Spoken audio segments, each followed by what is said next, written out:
Облустун борбору Каракол шаарында ири ишканалар, чакан фирмалар, соода борборлору, дүкөн, эмерек ишканалары, борбордук базар, конок үйлөрү, тойкана, кийим саткан дүкөндөр ондоп саналат. Аларды жөндөгөн ишкерлер азыр бизнес чөйрөсүндө такшалып, ийгилик сырлары менен бөлүшүүдө. Площадкада элдердин маанайын карасаңыздар, өтө мындай айтканда бири-бири менен сырлашуу, сүйлөшүү форматында өтүп жатат.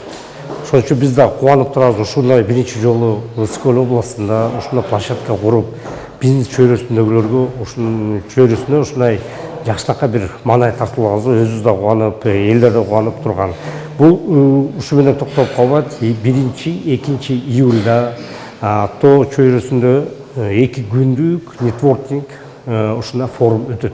Бул форумдун максаты ошол бизнес баштаярда кадам таштай албай, эмнеден баштаярын билбей, кайсы эшикти ачарын билбей изденип аткан катмарга ошол ийгиликке жеткен Кыргызстанда алдыңкы бизнесмендердин ошо ийгилик сырларын бөлүшө турган ушундай аянтча. Мисалы үчүн өзүмдүн мен жеке жашоомдо көп катачылыктарды кетирдим да. Ошол бизнести кылам деп атып эле баягы эч кимди укпай эле кылып атып, билимсиздиктен, каржы сабатсыздыгынан образдуу айтканда жанагы ток, анын ток жөнүндө маалыматың, илимиң болбосо ток урат. Ошол сыяктуу эле точкага мыксайып, эч кимди укпай эле чартылдатып эле жашоомдо ушундай бир кыйынчылыктар болду. Азыр ишкердикти колдоону мамлекет дагы колго алууда. Ал үчүн атайын программалар жазылып, аз пайыздык насыялар берилүүдө. Чакан ишкерлер көбөйүп, соода кызматташтыктары түзүлүүдө. Бул кезигүүнү уюштургандарга биз ыраазыбыз. Биз да өзүбүздүн программаны даярдап келдик. Биз дагы 12 жылдан бери өзүбүздүн тажрыйбабыз, биз чакан ишканадан эмне болуп компания болгонубуз тууралуу маалымат берүүгө аракет кылып жатабыз. Жаңы бизнес үчүн долбоор даярдап, ага каражат издегендердин көбү жаштар. Алар тажрыйбалуу ири ишкерлерден кеңеш алып, чакан ишкердикти баштоого белсенүүдө.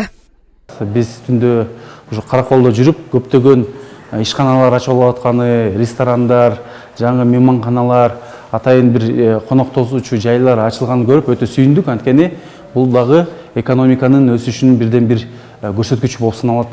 Анан бүгүнкү Ашар форуму ушу Караколдун эле эмес, жалпы Ысык-Көл областынын ишкерлерин чогултуп, пикир алмаштырып, тажрыйба менен бөлүшүп, алдыңкы мисалы Мырзабек байкебизде болгон ишкерлер келип, өзүнүн тажрыйбасы менен бөлүшүп, мындай билим менен бөлүшүп жатат да.